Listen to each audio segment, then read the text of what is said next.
Lawrence Krauss, welcome to the AstroBen podcast. How are you?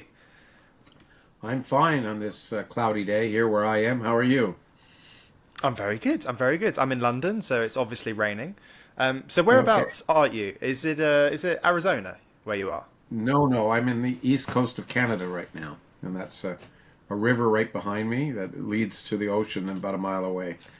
And Wow. so I'm far away from dry Arizona, and I'm in beautiful Prince Edward Island, which is an island on the east coast of Canada right now. Wow. Are you there? Is that where you live, or are you there for work, or what's your? I'm sure there's many reasons for being there, but It's my what brought you there? refuge. It's my refuge. Do you find it easier to work from there? Sort of a peaceful environment. It's generally everything is better here. Well, look, thank you And so that's much more for fine. thank you so much for coming on the podcast. And I've heard of you before. I've listened to you on a few podcasts, and here on the AstroBen podcast, we're obsessed with space. So I know you could talk about many subjects, and you're a very well known theoretical physicist. And I thought maybe a good place to start is let's start with the universe and straight into the big questions.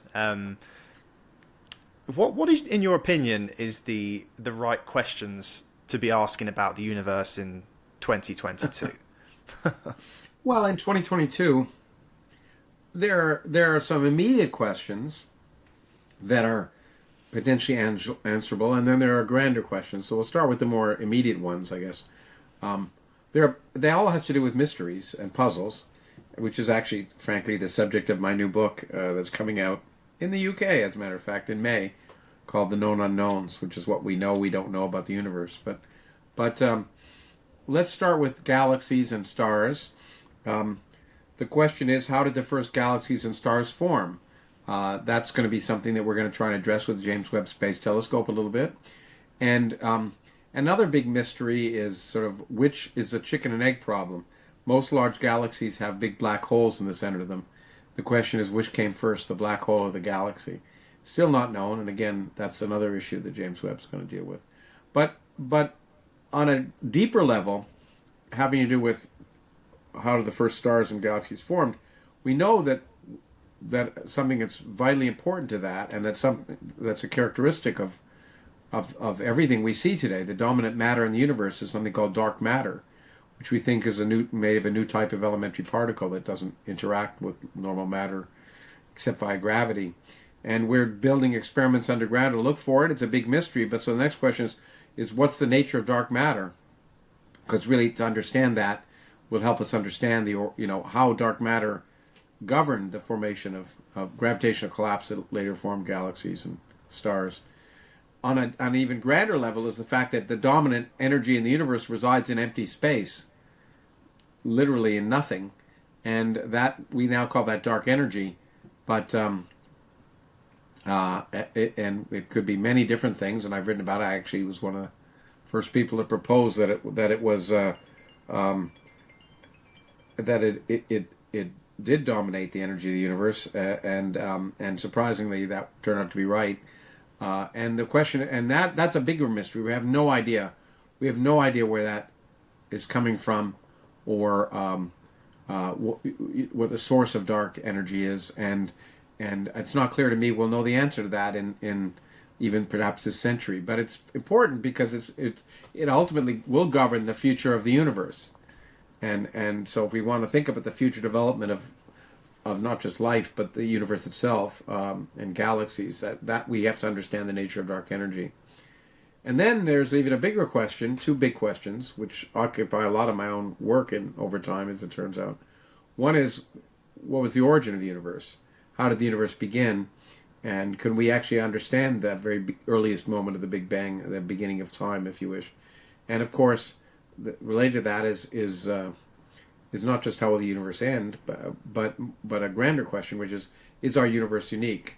Are there many universes? Is our universe just one example of a plethora, perhaps an infinite number of universes, in each of which the laws of physics may be different?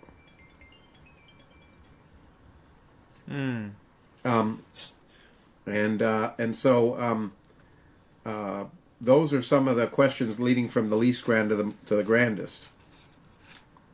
So they're all in the bucket of known unknowns. So they're things that we can theorize that exist. Well, we can prove they exist as far as we can tell, and Yeah. if we were to find out to prove that they exist, that would go a long way for humanity to be able to ask the even bigger questions. Well, I mean, it's not just wanting to prove they exist. The question is we want to learn about their nature, because it's just knowing they exist is one thing, but knowing how they impact on science is based on predictions and trying to figure out how will that impact on our understanding of not just where we came from, but where we're going is a bigger question. So I'm fascinated by origins as well, the origin of the universe. I mean, I must admit that before doing a bit of research about yourself, I didn't even know the term cosmogony was a theory regarding the origin of the universe. Now, I don't know if that puts me in the very stupid pile, but it's all right. I some of my research has involved something called eschatology, and I never even heard of the word until someone told me that's what I was doing. So there you go. There you go. So cosmogony. I can't even say it properly. How do you think the universe started? I appreciate it's probably chicken and egg. What's your? Well, I mean, look, I wrote a whole book about it called "The Universe from Nothing." So it's hard to, I recommend you look at that if you haven't. But it as I argue there, the most likely possibility, it looks like, based on everything we now know about cosmology, is remarkable. It really is remarkable. It looks like our universe began probably spontaneously. Space and time arose spontaneously out of nothing, and empty space and time began, and yet from that you could evolve a universe that now has over 100 billion stars, 100 billion galaxies, each containing over 100 billion stars, and you can get all that from nothing without any supernatural shenanigans and just the laws of quantum mechanics and gravity, really. And that's a surprising and remarkable result. Not only surprising that that's possible, but what's perhaps even more surprising is that we live in a universe that appears to be the natural universe. If you ask yourself what would a universe look like if it arose spontaneously from nothing, what would it look like after 14 billion years? It would probably look just like the universe we live in, which is really quite remarkable. And especially that we are alive at a time, the odds of that are so small. Do you find we live at a very special time, but what that means is we live at a time when we know that, in fact, every time is a special time in the history of the universe. I guess so, but if we were born, I don't know, 100,000 years ago, we wouldn't have a very long life, Oh yeah, we're very lucky. I mean, we're amazingly lucky. We're in a time where we can know so much about the universe. Absolutely true. I suspect 100 years from now, people say, "Oh, we live in such a lucky time," because 100 years ago they weren't able to know this, this, and this, and this. So, true. It is a remarkable, exciting time to be around. I suspect it's a little myopic to assume that we're the most special time. That's very true, and it's all relative. I would really love to read that book, and I'll put it in the show notes. With your so say a universe from nothing, do you find that reassuring when you think about, because I always imagine kind of physicists that sort of, keep asking why. It gets to a point where, you can't explain. Do you find that sort of reassuring, or do you find that sort of depressing? How do you not on a sort of philosophical sense, how do you feel about that? Well, first of all, I find it reassuring that you don't need to invent a supernatural being to explain our universe, which is remarkable.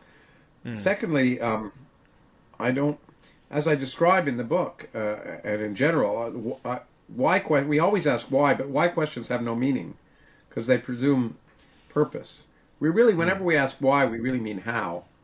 How did the universe evolve? How did this, And so to ask why really assumes there's some purpose, but there may be, and in fact, there's no apparent purpose to the universe. So the why questions really have no meaning, but we ask them anyway because we're human, and we frame them that way, but we really mean how. But I find it refreshing to think that we're a cosmic accident. It makes me feel that the moment is more precious rather than less precious, and how lucky I am to be around in that cosmic accident to ask the question and to be able to experience and learn about the universe from its earliest moments to the Big Bang to the largest scales today.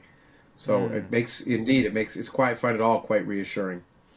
Much more reassuring than if it had all been created for me, and by some cosmic puppeteer who was pulling all the strings. Well, I've heard you sort of talk openly about that before. So I know you do a lot of you do a lot of stuff with Richard Dawkins. You're very much in the sort of atheistic camp. From my research into your early life, you were raised in a Jewish household that wasn't religious. Do you think that sort of, well, is that correct? First of all, I shouldn't trust everything I find online.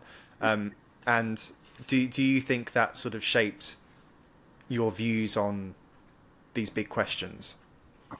Oh, I'm sure it did at some level. We're all shaped by our upbringing. I like to think I overcame my upbringing. Yeah, I grew up in a Jewish household. I wasn't particularly religious, although we did the kind of standard things that Jewish people do, and I was bar mitzvahed, for example. But, I think my reading and my learning about science has shaped my view more than that. I think the thing that perhaps it did shape my view is the fact that I was encouraged to question. That basically I was told that, I was led to think that the upbringing that I had, that if there was any nature of the religious aspect of my upbringing, it was that it was based on learning and books, and that was revered. And I think that had a huge impact on my upbringing more than anything else. We mentioned the Origins project. Perhaps you could say a bit about it, because you've got an inaugural event coming up in a few weeks' time with Mr. Dawkins. Perhaps you could say how did the Origins project come about, and what are you looking to do with these events? Well, it began when I was still working in universities, when I realized that basically if one's interested in frontier questions in almost any field of human activity, they all come down to origins. And it's a great rubric to really assess fields. And I was interested in the interdisciplinary connections between really the important questions that govern human intellectual activity. And I wanted to create an institute and a foundation that would run workshops that bring together scientists and from different fields of scholars, but also connect to the public, because these important questions are ones the public actually is interested in, whether they know they are or not. And they also relate to the important questions that are going to involve the most important issues of the 21st century. So I eventually created a private foundation that would try to help build that connection between science and culture among the eyes of the public, and connect the public with some of the most interesting thought leaders in the world in all areas of human intellectual activity, and to raise those foundational questions, and then and help discuss issues that are relevant for public policy in the 21st century. So we connect people that way a number of ways. One is with the podcast that I do, where I have dialogues with colleagues and leading people from all areas, from Nobel laureates to film directors, etc. And we also run the public events. The public events will be our inaugural public events will be in Phoenix, November 15th and 16th.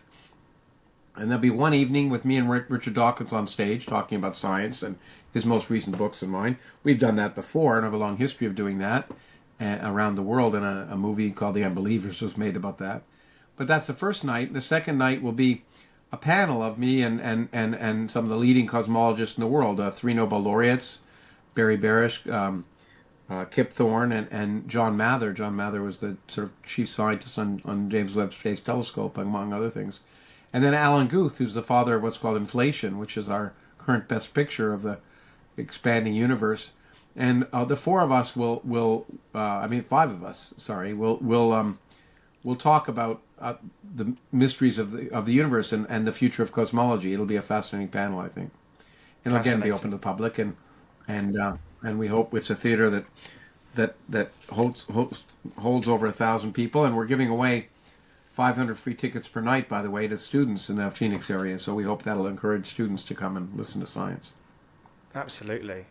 And what is your sort of ultimate hope for the Origins project? Is it to get people, thinking? Well, you sort of talked a bit about it, but sort of thinking about, what are the big questions? Are we alone in the universe? What is outside the universe? Will we ever know? To sort of think, to look up at the stars and sort of question. Yeah, all of that to inspire people to question and to inspire people to think more about these issues and try and learn more about them and become aware of themselves and their origins, and to the extent that these issues are important, like climate change or other things that are relevant for their future, that they can maybe get some information and get educated so that they can later on, among other things, vote for people who might have rational policies as you're in the middle of turmoil in the UK, as you keep getting new prime ministers every few weeks.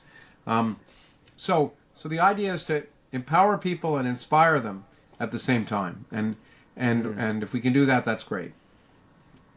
I'm sure you will. And I love, people like Kip Thorne, how they sort of get into popular culture, obviously with his involvement in Interstellar.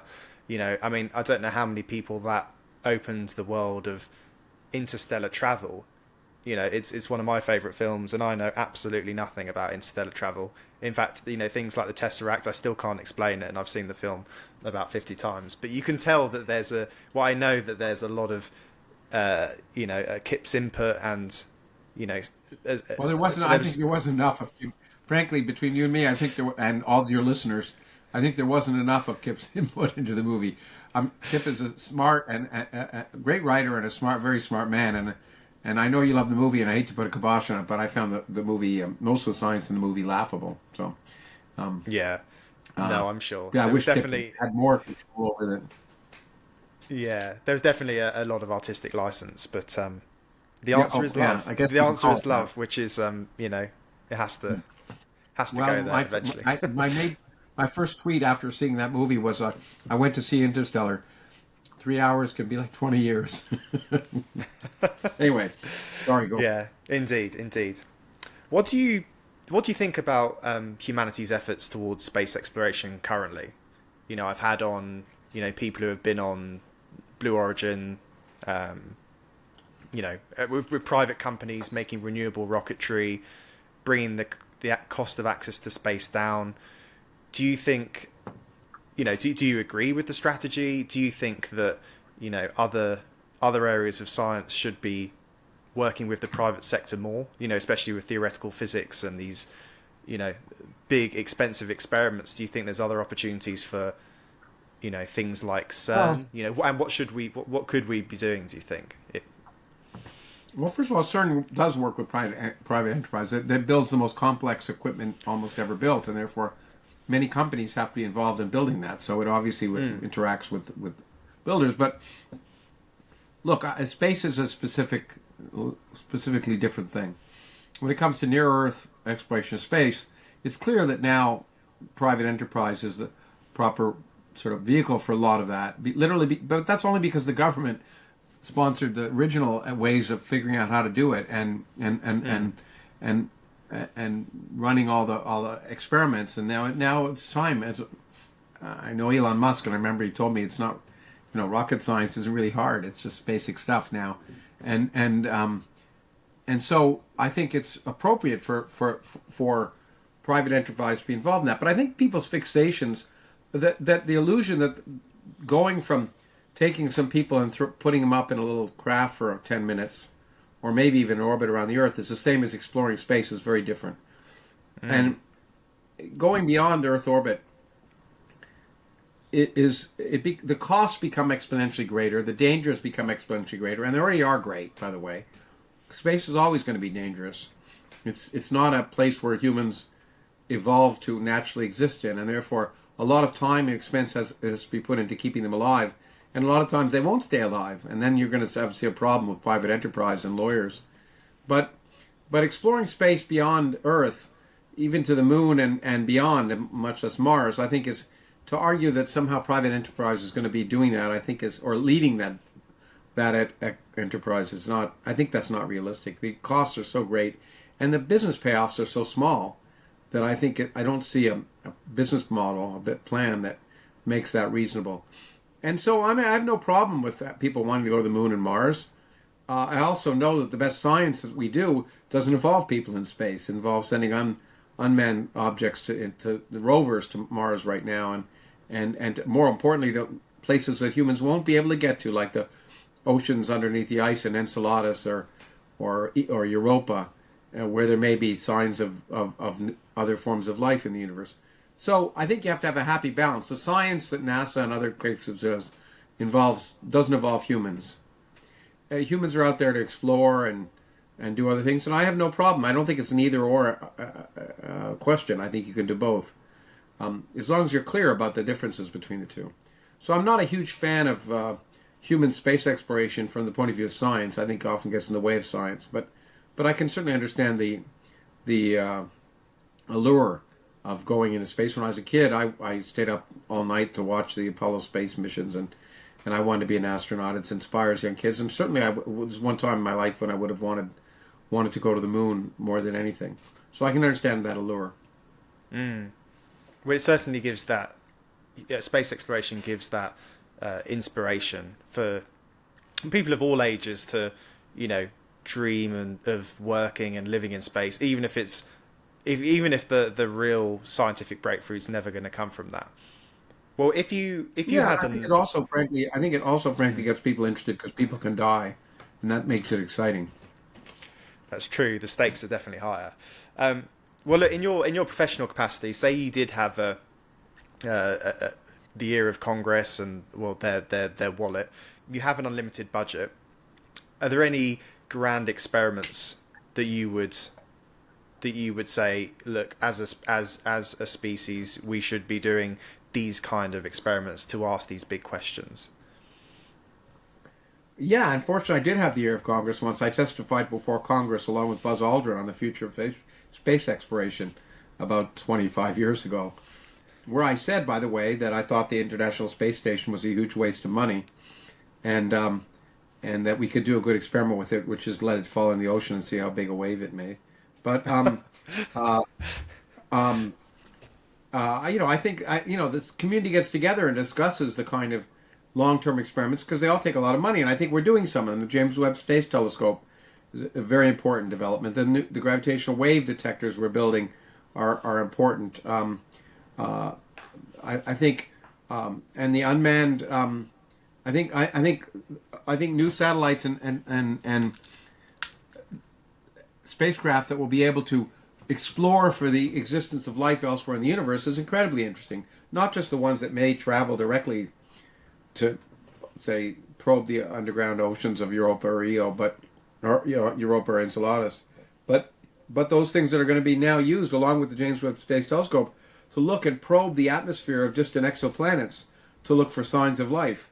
These are all fascinating things, and I certainly support work done in that. I even support the private sector spending some time and money on the search for extraterrestrial intelligence. I'm not sure it's worth a lot of public money directly, but it's a long shot. But if we discovered the existence of intelligence elsewhere, it'd be a huge discovery, and so it's worth spending a little bit of money thinking about that. Absolutely. Well, I had Avi Loeb on the podcast a few episodes ago, and he's very much doing that. And actually, they announced today. NASA announced today that they're appointing a 16-person team to review UAPs, unexplained aerial phenomena. Yeah. What do you think about all that? Do you think that's a load of noise about nothing, or do you think that it's much ado about nothing? It's a lot of noise about nothing. Unidentified. Yeah. It's like saying, I used to say, not understanding something is not evidence of God. It's evidence of not understanding something. And not understanding when you see something up in the sky, what it is not evidence of aliens. It's evidence of not understanding what it is. There's lots of options and lots of possibilities, and almost every possibility you could possibly imagine physically is more likely than it being aliens coming to visit us. That's the least likely of any any scenario that you can imagine. So it's fine that they're, I'm happy to explore things we don't understand. But to assume automatically it's aliens is a big stretch. And that's why when Avi proposed this object that was seen might be an alien spacecraft, the scientific community didn't take it very seriously and hasn't taken it very seriously since then either. I'm just fascinated by the questions, and the whole, absence of evidence is not evidence of absence. It's like, I'm not a scientist, so Yeah.